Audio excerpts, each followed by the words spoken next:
Со мене во студиото се моите колеги Никола Спасов, политиколог и еден од да кажем комуниколог, така луѓето кои што се занимаваат со сите аспекти на јавните одзиви кога се големи кампањи во прашање воени, политички, какви и да се и така натаму.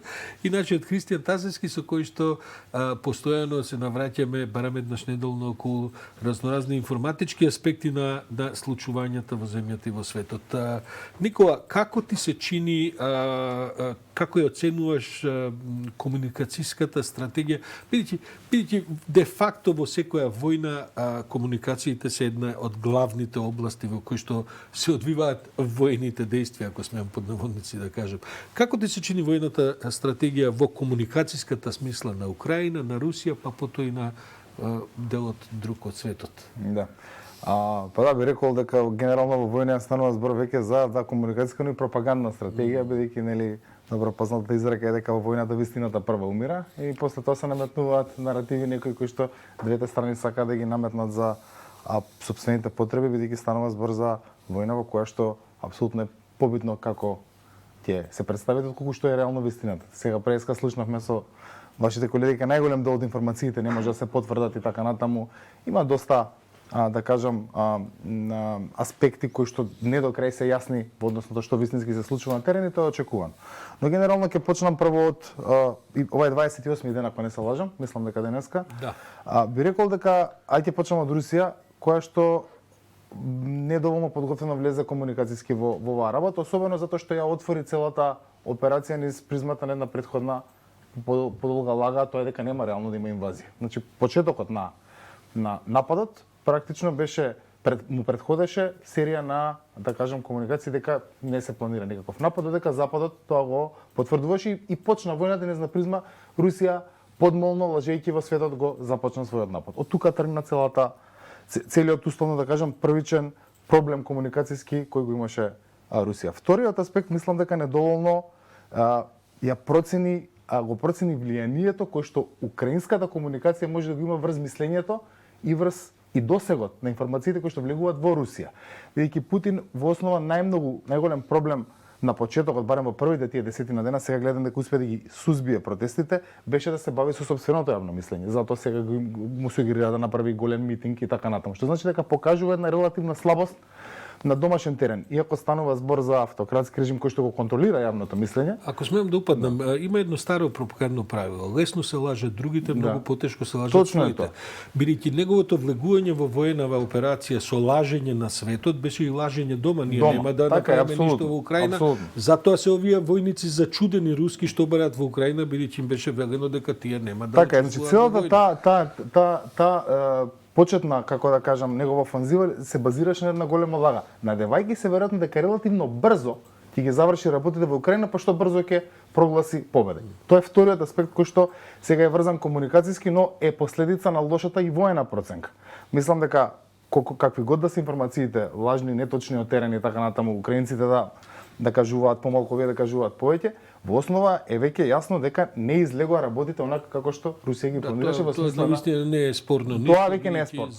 Да, секој ден понатаму му е потешко и потешко на Путин да ја правда својата позиција. Тој аспект би рекол дека таа стратегија во целост потврли на неколку нивоа, потоа неколку пати го менуваа наративот.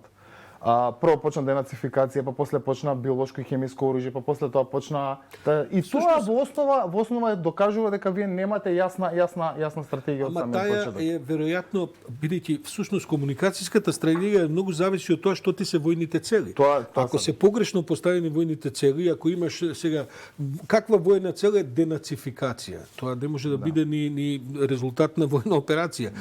Демилитаризација исто така многу, може да биде окупација војна цел, ама не може да биде денацификација.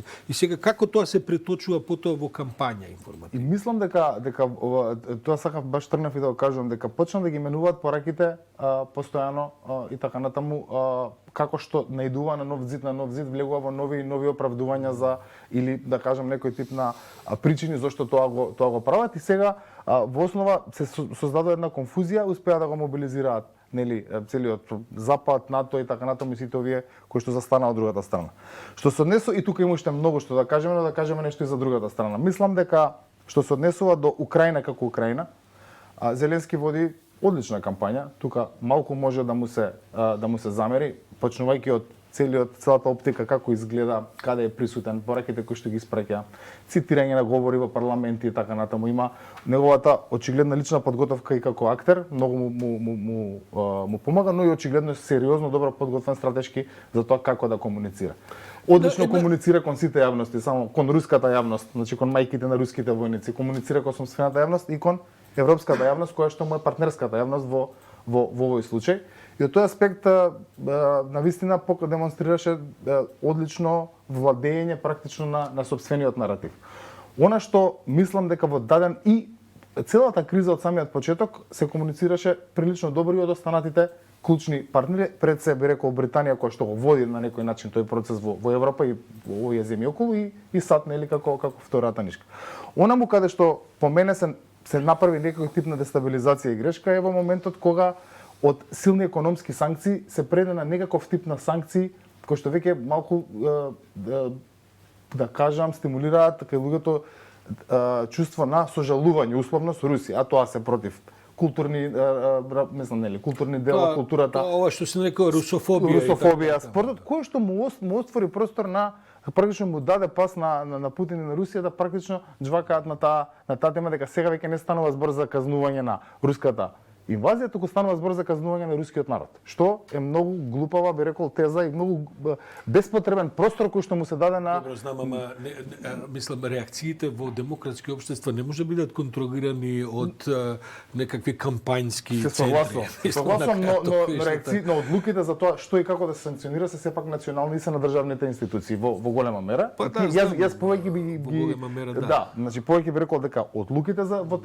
таа насока да се отколку да кажеме, особено во делот на културата, мислам, ајде спортот, што знам, зависи и до каде, но во делот на културата, во делот на, што ти ја знам, класици, тамо, Достоевски, што се излезе дека се забранува, мислам дека беше погрешно. И така, тука единствено го гледам како еден проблем кој што до тој момент се сгреши во смисла комуникацијски на целата овој друг блок, кој што практично ја поддржува Украина и ја држи Русија. Така што, во основа, во овој момент сме на една нова точка, прекрашна, каде што сега се влезе во преговори кои што не е јасно, јас ве слушав претходно со гостинот и се согласувам дека сега во момент има една фаза на застој кај што сите очекуваат нешто тие преговори да дадат, а од друга страна се уште си тераат војните действија и така. Ајде пред да поминеме тоа, само Христијан, каква улога има, се чини дека сакам да поминам на социјалните мрежи и воопшто овие, да кажем, големи веќе глобални комуникацијски, а и пропагандни машинери кои што се користат. Се чини дека русите исто така влегува во една непланирана, да кажем, фаза кога на крајот мора да ги исклучуваат западниве социјални мрежи, за да можат да држат своето население, своите поддржувачи под некаква пропагандна капа. Да, токму така. Имаше доста комерцијални апликации на кои што не им е намената нели за вакви војни околности, меѓутоа некако најдоа примена и предизвикаа делумно и проблеми и за едната и за другата страна, почнувајќи од тоа што претходно го спомнавме со почетокот кога се негираше дека сепак се спрема некаква инвазија. Професори во САД на универзитети нели кои што занимаваат со компјутерски науки утврдија всушност дека од самите анализи на Google Maps може да се утврди како се движела целата таа, како да кажам, целото тоа движење на војска, на оружје и како постепено предизвикувале застој. И имаше, знаете, интересни изјави каде што велат не треба да сте дел од некои разузнавачки агенции за да може да го утврдите дека постоело такво движење. Понатаму, Facebook како една од социјалните мрежи, од една страна делумно и ги откри позициите на самата руска војска на самиот почеток, затоа што голем дел од војниците, знаете, тие не се разузнавачки обучени или некои немаат специјални обуки од тој дел за како да го прикријат својот идентитет. Едноставно објавуваат слики, а на едноставен начин преку сликите може да се утврди локацијата, што беше доказ дека веќе тие се на Никола, многу занимлив. Ова е веројатно прва голема војна која што се води потполно во ерата на дигиталните. Добро, ние имавме ситуации Сирија и така натаму. Меѓутоа, ова е сепак во Европа. Ова е сепак земји кои што се потполно покриени барем со 4G, ако не 5G мрежи и така натаму. Дури голема е дебатата како што им се случува на русите, бидејќи зависат наместо да развиваат своји комуникацијски војни мрежи, зависат од 3G, 4G мрежите комерцијални во Украина, па така им ги гаѓаат генералите, разговарат на телефони. Но сепак, како е да се води пропаганда во воени операции од овој размер, во кој што секој има телефон во джепот? И едноставно ова што го говори Христијан, значи, ние веќе не ни требаат дописници, речиси таму CNN и BBC, кога имаме лайв стримови од илјадници телефони, не може ништо да се сокрие, кога поминува воена колона, ја снимаат од 10 аспекти, со лоцирања можеш точно географски, временски да утврдиш и така натаму. Па многу е потешко да се скрие вистината првата работа што се случува. И тоа го кажа во првиот дел, а тука мислам дека Русија направи погрешна процена колку и како може да пенетрира украинската порака во Русија. Значи во практично они ги имаат одлична под контрола, ги држат националните телевизии и мрежи, но не е тоа доволно и очигледно дека таа слабост на практично на влез на информациите преку социјалните мрежи на крај резултираше со комплетно затварање на тие мрежи. Така што тоа е една работа. Вториот аспект, можноста за дезинформација е многу поголема. Сега практично ако претходно било можеби лажно, но било точно таргетирано, луѓето полесно се убедувале во лагата. Значи ако тоа оди национална телевизија, колку и да е таа лажна, општеството е посмирено и е во рамки на една иста порака и во рамки на едно исто убедување. Таа порака е контролирана, таа е произведена, изгледа како што изгледа. Сега, како што се покажи од претходниот период, особено во пандемијата, многу полесно се води битката на дезинформација во смисла на всадување на недоверба што вистински се случува. Наплив на многу информации, наплив на многу различни вести, наплив на многу лажни видеа и така натаму, стари снимки и така натака, кои што луѓето ги носи во една ситуација на прашање, јас не можам ништо да верувам. Значи, многу голем дел од луѓето. Дали и тоа целта на пропагандата на крајот? Зависи која пласира. Значи, целта на секогаш на едната пропаганда да направи конфузија во другиот дел, а нормално од другата страна да направат конфузија и тоа бидејќи таа битка така се одвива, реално оние кои што се условно неопределени, секогаш се повлекуваат бидејќи викаат ова овде на вистина ништо не се знае што е. Само тука сакам да додадам во контекст на оваа, ајде да кажеме така наречена цензура која што е спомнавме што се случува во Русија, со тоа што нели кажавме дека Фејсбукот е забранет. Има интересна иницијатива од хакерска група Анонимуси, која што во постојат дури се смета дека се занимаваат со некој етичко хакирање, кои што имаат активности. Последните две активности беа едната ги делот стриминг сервисите кои што се популарни во Русија ги блокира со тоа што емитува содржина за вистината во Украина, дури и успеа да превземат контрола на неколку телевизиски станици, каде што наместо да се емитува руска нормално нели што се емитува програма, се емитува видео снимки, односно вистината за Украина. А во контекст со интернетот исто така имавме еден добар гест, така да кажам, претходно сме го разговарале со Илон Маск, каде што во момент кога делот мрежната инфраструктура во Украина е уништена, им стави на достапност, да кажам, им овозможи овие што се новите Starlink сателити кои што нудат бежична интернет конекција. Патем биде речено, некои од анализите говорат дека се покажува дека русите и немаат доволно воени сателити за овој вид на операции, бидејќи крахирана им е целата комуникацијска, не само во смисла како комуницираат, туку за вакви компликувани операции, битно е како ти се искоординирани авиацијата со тенковите, со поморското и така натаму, има многу анализи за тоа. Оваа војна многу ќе се проучува. Меѓутоа, Никола, што се случува во Македонија? Ајде да не кажем на Балканот. Кои се проценките за Македонија би ја сврстал со Балканот. Да. Значи, она што е многу интересно е што пред да дојдам до тоа уште една работа што е важна да ја споменеме, е дека анализите некои кои што ги гледав покажуваат каде е сконцентрирана пропагандата на социјалните мрежи на Русија. Они ясно дека немаат пенетрација во Европска унија и во овие земји каде што генерално веќе е доминантно мислењето формирано како што е. И тука немаат, но покажуваат дека немаат ни интерес.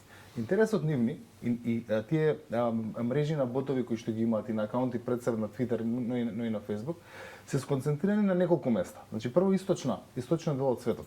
Значи апсолутно сите оние делови каде што се Индија, околу Кина, бидејќи во Кина нема таква пенетрација и така натаму, меѓутоа БРИКС и така натака, во тој дел апсолутно има, анализите покажуваат дека се многу сконцентрирани со пропаганда, Јужна Афричка република и така натаму.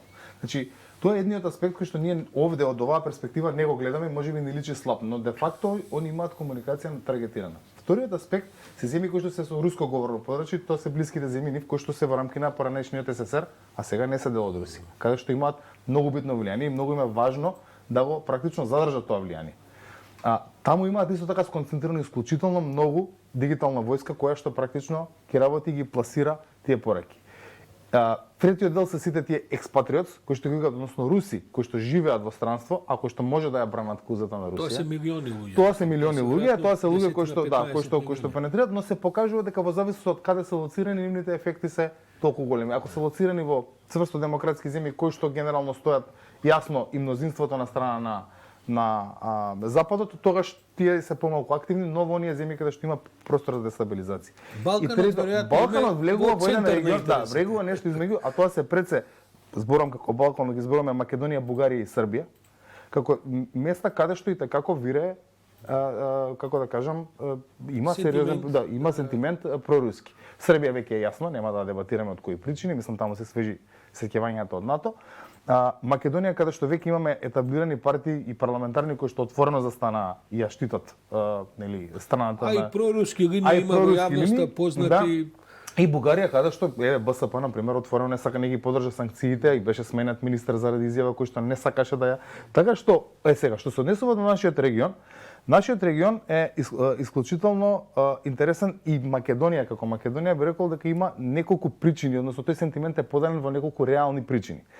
Едно е нашата близкост со србите. Вие не знам дали знаете, истражувањата покажуваат дека кај етничките македонци 25% од семејствата се сродно врзани со Србија. Значи имаат барем некаква родбинска врска со некој во Србија. Што значи ние генерално сме поврзани и со таа цела приказна околу НАТО, бомбардирањето и така натаму. Па и Југославија. И Југославија и така, но со Србија исклучително. Значи имаме дефинитивно тоа и тука е јасно зошто е тоа така. Вториот е не толку проруски колку антиамерикански, еден анти-НАТО и анти-генерално ЕУ сентимент кој што е резултат на разочарувањето. Никола, тоа е дел и антиалбански. Да, значи и дел тој се прекршува преку просрпски, антизападен и така согласувам, натаму. И таа приказна али знаете што, значи ја доживуваат на тој начин. Се согласувам, но фактот што ние долго време сме условно измамени или разочарани или оставени на страна, тоа дополнително го.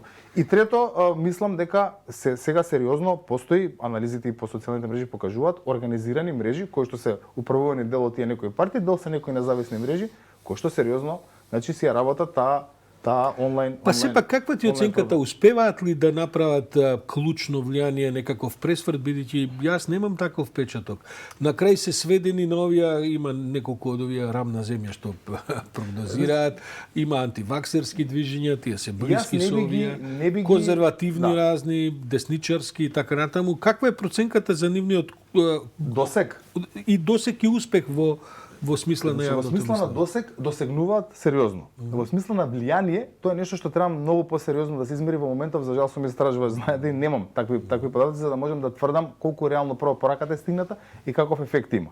Но во основа дека постојат и дека постојано се во континуитет присутни и се присутни. Клучната разлика помеѓу нивното делување и делувањето на другата страна, демократската, е што ова делува војнички. Значи таа порака секојдневно, организирано и стимулирано ја испраќаат. Демократски, овие кои што ја бранат другата страна, се водат од моменталниот наратив во медиумите. Кога на почетокот беше многу силен интензитетот на информирање, толку повеќе овие луѓе, да кажам, твитаат, споделуваат. Но во моментот кога интересот паѓа, бидејќи не се организирани во јасна шема и група, истите го намалуваат интензитетот на пласирање на или репродуцирање на пораките на, да кажам, и од тој аспект сега можеме да видиме, да кажам, некаква урамнотеженост во однос на присуството на пораките, иако првично далеку повеќе пораки беа присутни кои што ја поддржува Украина и генерално просто не беа потиснати целосно овие, да кажам, проруски информации кои што се пласира. И тука ќе видиме како ќе биде, не би ги земал, мислам дека клучниот проблем на односно да кажам предност на оваа нивна пропаганда што се базира на една единствена и јасно разбирлива порака, а тоа е вие сте лицемери и ова е хипокризија. И постојано ни става призма, значи руските комуникацијски мрежи ја пласираат пораката дека вие кажуваат, се тоа што го кажувате дека ние не го правиме како што треба, вие истото го правевте. И во Србија, и во другите земји, еве сега имавме транспаренти на српски трибини, така со потсетување на сите војни кои што ги водела Америка и така натаму. И постојано ја артикулираат од многу агли практично идентичната порака, што по мене многу добро и многу ефикасно пенетрира и го гневи јавното мислење. И тоа јас воопшто не би го подценувал како стратегија практично на комуникација, а од друга страна имаме неорганизирана група на демократи кои што го поддржуваат или кои што од лични побуди и така натаму ја прават другата комуникација и таа спласнува. Значи со тек на време како што ќе војната ќе се воспреми како нешто нормално и така натаму веќе не се здена, таа како така престанува да биде ексклузивна, а машинерива друга работа. А другата овде веќе организирана работа која што не спласнува едноставно како Ви благодарам и на двајцата, часот е 9:03, беше значено да се навратиме на овие проблеми и ќе се видиме ние повторно, можеби во сличен состав и за едно 15 на дена, оти ова ќе трае, ќе треба да се види освен на војните боишта, што се случува на боиштата каде што, како ви the hearts and minds, каде што чувствата и разумот на луѓето треба да се победи.